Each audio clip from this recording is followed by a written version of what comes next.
आज गवर्नमेंट स्कूलों में सर, पहली बात तो बहुत हाईली एजुकेटेड टीचर हैं यहाँ पे।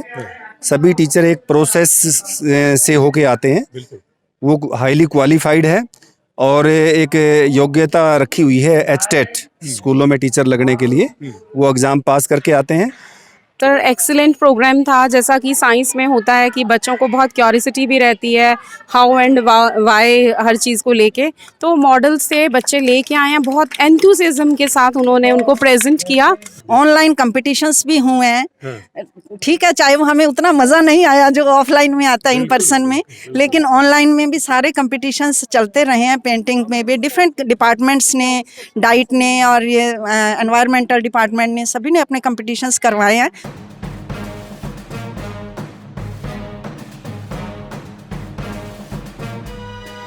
नमस्कार, मैं विवेक कुमार। आप देख रहे हैं द नेशन टाइम्स, और द नेशन टाइम्स की टीम इस वक्त एक बहुत ही खूबसूरत माहौल में मौजूद है। डिस्ट्रिक्ट लेवल साइंस एग्जीबिशन, ज़िला स्तरीय विज्ञान प्रदर्शनी यहाँ पर। हालांकि आज मौसम ने थोड़ा गड़बड़ किया है मामला, लेकिन फिर भी यहाँ के विद्यार्थियों में उत्साह की कोई कमी नज़र नहीं आती है।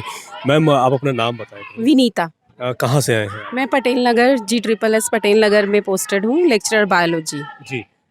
ये जो यहाँ पर आयोजन है, इसके बारे में क्या कुछ कहना चाहेंगी वो? सर एक्सीलेंट प्रोग्राम था। जैसा कि साइंस में होता है कि बच्चों को बहुत क्यूरियोसिटी भी रहती है, हाउ एंड वाई हर चीज़ को लेके, तो मॉडल से बच्चे लेके आए हैं। बहुत एंथुसिज्म के साथ उन्होंने उनको प्रेजेंट किया। और मतलब बच्चों में कुछ खास जोश इसलिए था क्योंकि ये जो अब इनकी इस बार कोरोना की वजह से बहुत सारे प्रोग्राम्स ऑनलाइन रहे, तो ये ऑफलाइन फर्स्ट प्रोग्राम था। तो वो इतने एक्साइटेड थे और सब बच्चों को, मतलब जिसने भी जो मॉडल बनाया है, टीचर्स भी पूरे एंथुसिज्म के साथ एक्सप्लेन कर रहे हैं। और उनको ये मौसम की वजह से थोड़ा था गड़बड़, लेकिन फिर जैसे ही बारिश रुक गई तो फिर से उन्होंने अपना एंथुसिज्म दिखाया और अगेन स्टार्ट हो गया। एक कोई बात नहीं, but still blessing in disguise वाली बात हो गई और बहुत अच्छा लगा। जी। मैम, आप अपना नाम बताएं प्लीज। चंद्रकला। ये कोरोना के बाद एक कार्यक्रम आयोजित हो रहा है तमाम विद्यार्थियों को लेकर, क्या कुछ कहना चाहेंगे?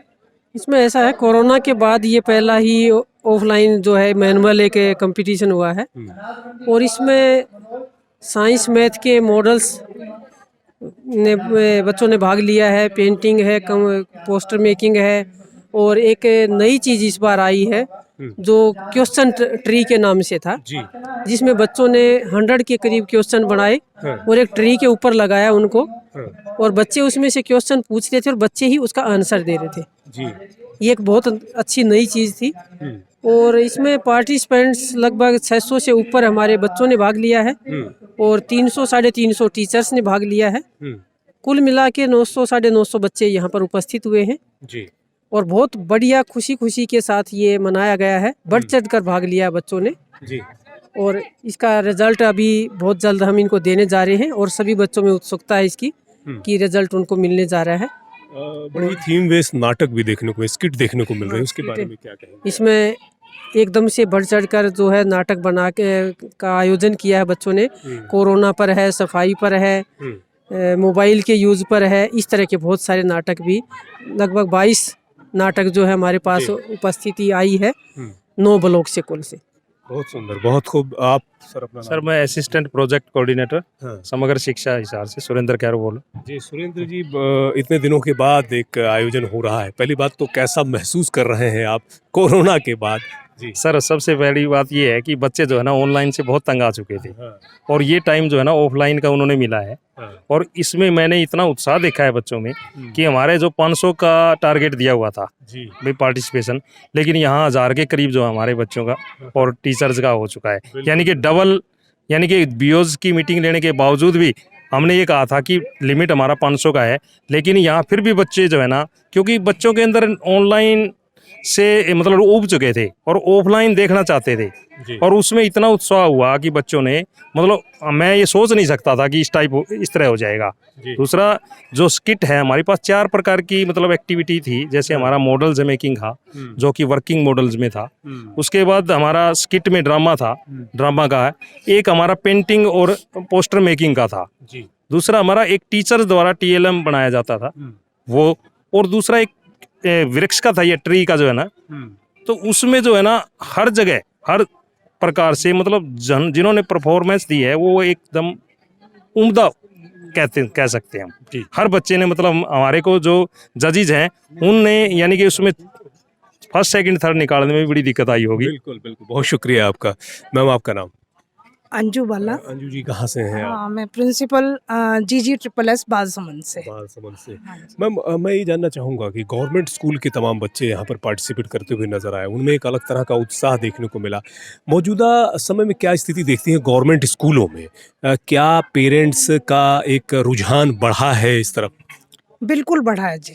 जैसे जैसे एक्टिविटीज़ बढ़ती हैं और मीडिया का भी उसमें रोल बढ़ता है, तो पेरेंट्स का रोल अपने आप बढ़ जाता है। जब पेरेंट्स देखते हैं कि बच्चे आगे जा रहे हैं, ब्लॉक लेवल पे जा रहे हैं, डिस्ट्रिक्ट लेवल पे जा रहे हैं, स्टेट लेवल पे जा रहे हैं, तो पेरेंट्स का नेचुरल है, हर कोई अपने बच्चों को ऊपर उठते हुए देखना चाहता है। और बच्चे भी मैंने देखा है कि बच्चा अपनी क्लास में तो एक्टिविटी करता है, जब उसे स्कूल लेवल पे लाते हैं असेंबली में, उसमें अलग जोश आता है।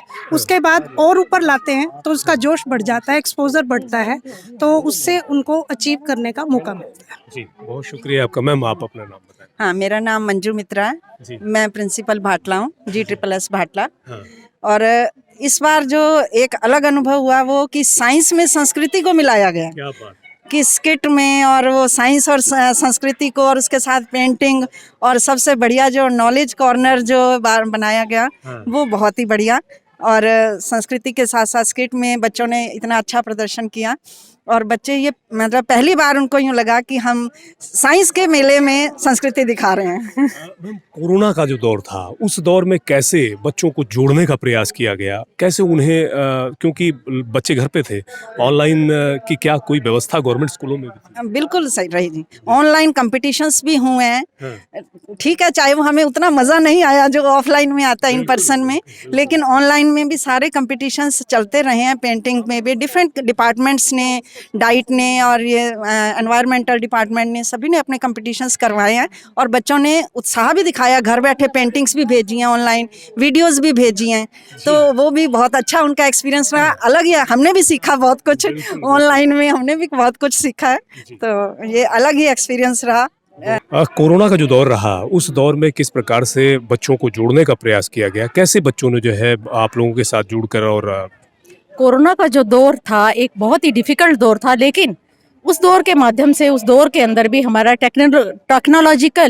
टेक्नोलॉजिकली जो टीचर्स हैं, स्टूडेंट्स हैं, वो बहुत ही फ्रेंडली, उन्होंने बहुत कुछ सीखा, उसको कैसे टेक्नोलॉजी को यूज़ करना है। और बहुत सारे ऐसे कॉम्पिटिशन्स जो हमारे ऑनलाइन ही हुए, जैसे मैं कुछ नाम देना चाहूँगी कि Jawaharlal Nehru science exhibition block level से लेकर स्टेट लेवल तक सभी के सभी तीनों लेवल्स पर ये ऑनलाइन हुआ। और इसके अलावा DST गवर्नमेंट ऑफ इंडिया का जो इंस्पायर कंपटीशन था, इंस्पायर अवार्ड मानक कंपटीशन था, वो भी ऑनलाइन था। उसमें भी डिस्ट्रिक्ट लेवल, स्टेट लेवल, वो दोनों ही ऑनलाइन हुए, और हमारे ज़िले की भागीदारी बहुत ही बढ़िया रही। मैक्सिमम पूरे स्टेट में मैक्सिमम बच्चों ने उसमें पार्टिसिपेट किया, और हमारे लिए अच्छे लॉरेल्स भी लेके आए। जैसे कि स्टेट लेवल में हमारे इंस्पायर के 2 स्टूडेंट्स सिलेक्ट हुए नेशनल के लिए। इसी तरह से हमारा जो एक स्टूडेंट है JLN के लिए, वो भी हमारा नेशनल लेवल के लिए सिलेक्ट हुआ है। और एनवायरनमेंट डिपार्टमेंट ने, DFO ने बहुत सारे कॉम्पिटिशन्स, वाइल्ड लाइफ से रिलेटेड क्विजेस, पोस्टर मेकिंग, कविता, पोएम रेसिटेशन, बहुत सारे जो ऑनलाइन हुए, उन कॉम्पिटिशन्स में हमारे बच्चों ने मैक्सिमम स्टेट लेवल पे, हमारे डिस्ट्रिक्ट के बच्चों की भागीदारी रही। और उसमें भी स्टेट लेवल के जो प्राइजेस थे, जैसे फॉर एग्जांपल अभी रिजल्ट कुछ दिन पहले ही मिला है, एनवायरनमेंट डे पर जो कंपटीशन हुआ था उसमें पोस्टर मेकिंग में हमारे ज़िले के टोटल 5 प्राइजेस आए हैं, जो कि जो स्टेट लेवल पे 10 प्राइजेस की अनाउंसमेंट हुई। उसमें दोनों ही कैटेगरीज में 6ठी से 8वीं तक और 9वीं से 10वीं तक, 9वीं से 10वीं के तो फर्स्ट, सेकंड, थर्ड प्राइजेस हमारे बच्चों ने लिए डिस्ट्रिक्ट हिसार के, और 6 to 8 में भी फर्स्ट प्राइज और प्लस एक कॉन्सोलेशन प्राइज भी हमारे ज़िले के हिस्से में आया, जो कि एक बहुत बड़ी उपलब्धि है। आने वाले दिनों में एग्जाम्स वगैरह की कैसे तैयारियां वगैरह हो रही हैं?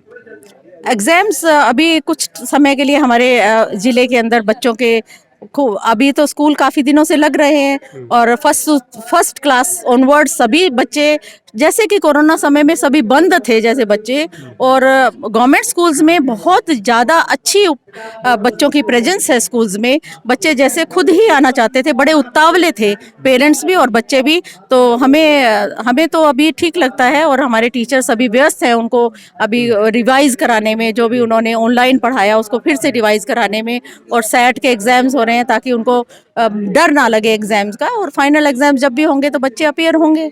बिल्कुल, बिल्कुल। बहुत सुंदर, बहुत खूब। और जैसा कि आप देख रहे हैं कि यहाँ पर जो है ज़िला स्तरीय जो ये प्रतियोगिता साइंस एग्जीबिशन की लगी हुई है। ये तमाम प्रिंसिपल्स थे जिन्होंने जानकारी दी कि आखिर जो है किस प्रकार से जो है यहाँ पर हालात बदलते हुए हैं। सर, अपना नाम बताएं। मेरा नाम Jai Bhagwan Verma, principal government senior secondary school Gangwa, इसी स्कूल से। बिल्कुल सर, यहाँ पर तमाम व्यवस्थाएं आज की गई हैं, तो आपकी भूमिका बहुत बढ़ जाती है क्योंकि आपके विद्यालय में कैसे तमाम चीज़ें व्यवस्थित करते हुए आप। सर, हमारे स्कूल में मैं बता दूं, गवर्नमेंट स्कूल जिसको लोग यूँ समझते हैं गवर्नमेंट स्कूल तो वैसे ही होते हैं। 1800 बच्चे यहाँ पे और 85 का स्टाफ है। और सबसे बड़ी बात, कोरोना काल में 350 बच्चे ज़्यादा बढ़े यहाँ प्राइवेट स्कूलों से आए हैं। हाँ, और बहुत अच्छी टीम है हमारा, बड़ा आपस में बहुत कोऑपरेटिव सिस्टम है। जो भी जिम्मेदारी जिस अध्यापक की लगाई जाती है वो बहुत ही तन्मयता से निभाता है। और आप देख भी रहे हो, तमाम चाहे इंफ्रास्ट्रक्चरल इम्प्रूवमेंट किसी भी प्राइवेट स्कूल में भी ऐसा नहीं मिलेगा। हर तरह की सुविधाएं, स्मार्ट क्लासरूम, हर कमरों में फ्लोर टाइलें, बहुत बढ़िया सर। किस तरह को मैं ये जानना चाहूँगा कि देखिए, आज के दौर में भी प्राइवेट विद्यालयों की तरफ रुझान पेरेंट्स का बहुत ज़्यादा नज़र आता है, जबकि गवर्नमेंट स्कूलों में तमाम तरह की व्यवस्थाएं, जैसा कि आप बता रहे हैं, बहुत बेहतर तरीके से हुई हैं। क्या कारण मानते हैं आप, और ये बदलाव कैसे आ सकता है? सर, एक बीच का दौर ऐसा रहा जब गवर्नमेंट स्कूलों में हजारों पद खाली पड़े रहे, पोस्टें ही वैकेंट थी जी। तो उस दौरान है ना, गवर्नमेंट स्कूलों की इमेज है पेरेंट्स के जो उसमें थोड़ी सी डाउन चलेगी, भाई गवर्नमेंट स्कूल में पढ़ाई नहीं होती। लेकिन अब जो एनवायरनमेंट है, हरियाणा के मुख्यमंत्री ने, अब आप देख रहे हो, सभी जितने भी स्कूल है सभी में सारी पोस्टें फिलअप है। और चाहे कोई लैब की बात है, इंफ्रास्ट्रक्चर की बात है, फेस लिफ्टिंग की बात है, अभी हरियाणा सरकार ने सभी स्कूलों में फेस लिफ्टिंग की ग्रांट दी, यानी 1,45,000 रुपए केवल फेस के लिए, गेट के लिए। यानी सरकार का ये नजरिया है कि ना केवल सरकारी स्कूलों में पढ़ाई हो, आमतौर पे पेरेंट्स के दिमाग में होता है कि बच्चों को वहाँ नीचे बैठना पड़ता है, वहाँ पानी की सुविधाएं नहीं होती, बिजली नहीं होती, और एक मतलब एक थोड़ी सी स्कूल, सरकारी स्कूल है, उनका सौंदर्यीकरण बढ़े, इसलिए हरियाणा सरकार ने मुख्यमंत्री स्कूल सौंदर्यीकरण पुरस्कार रखा है, जिसमें ब्लॉक लेवल पे, जिला स्तर पे और स्टेट लेवल पे जो स्कूल फर्स्ट सेकंड थर्ड आते हैं उनको नगद इनाम मिलता है। और इसका रिजल्ट आप पिछले 5 सालों से आप देख रहे हो कि आज गवर्नमेंट स्कूल है, उनकी जो तस्वीर है वो देखते ही बनती है। हमारे चैनल के माध्यम से तमाम पेरेंट्स को क्या मैसेज देना चाहेंगे ताकि तमाम अपने बच्चों को वो गवर्नमेंट स्कूल की तरफ से प्रेरित हों और वहाँ एडमिशन करवाएं? मैं कहना चाहूँगा कि आज गवर्नमेंट स्कूलों में सर, पहली बात तो बहुत हाईली एजुकेटेड टीचर हैं यहाँ पे। सभी टीचर एक प्रोसेस से होके आते हैं, वो हाईली क्वालिफाइड है और एक योग्यता रखी हुई है एचटेट स्कूलों में टीचर लगने के लिए, वो एग्ज़ाम पास करके आते हैं। तो किसी तरह की कोई दिक्कत नहीं है, बल्कि प्राइवेट स्कूल में आजकल वो टीचर जिनका एग्ज़ाम क्लियर नहीं होता और जो अदरवाइज जो एलिजिबल नहीं है टीचर लगने के लिए, क्योंकि मैंने पिछले अब देखा सर कि हरियाणा में टॉप 10 जो पोजीशन है, पहली 7 पोजीशन में से पहली 10 में से पहली 6 पोजीशन गवर्नमेंट स्कूलों से +2 का रिजल्ट में। तो इसमें मतलब कोई बताने की आवश्यकता ही नहीं है कि हमेशा अब +2 का रिजल्ट है, 10+2 का, वो गवर्नमेंट स्कूलों का पिछले 5-6 सालों से तो मैं देख रहा हूँ कि टॉप 10 में 6 पोजीशन हमेशा गवर्नमेंट स्कूलों की होती है। पिछले साल पटेल नगर स्कूल है हिसार का, उसकी लड़की फर्स्ट थी। इस बार चमारखेड़ा है, उकलाना मंडी के पास, एक छोटा सा ग्रामीण अंचल से लड़की, तो टॉप 10 में 3 बच्चे आना एक स्कूल के। तो मैं तो पेरेंट्स को ये कहना चाहूँगा कि एक तो पहली बात तो यहाँ पे किसी तरह की कोई फीस नहीं लगती, फ्री एजुकेशन है, और तमाम वो सुविधाएं जो प्राइवेट स्कूलों में नहीं है यहाँ पर है सर। बहुत शुक्रिया सर आपका, और आपने इतनी खूबसूरत जानकारी दी। तमाम पेरेंट्स से भी मैं ये कहना चाहूँगा कि हमारे साथ प्रिंसिपल महोदय हैं गंगवा गवर्नमेंट स्कूल से। इन्होंने साफ तौर से कहा कि आप जो है अपने बच्चों को एक बार एडमिशन करवा के देखें कि वाकई में यहाँ पर किस तरह से बच्चों को प्रशिक्षित किया जाता है, शिक्षित किया जाता है। तो लगातार आप बने रहें द नेशन टाइम्स के साथ, इसी तरह की खबरें, जानकारियाँ आप तक हम पहुँचाते रहेंगे। बहुत बहुत शुक्रिया आप तमाम दोस्तों का हमारे साथ जुड़ने का।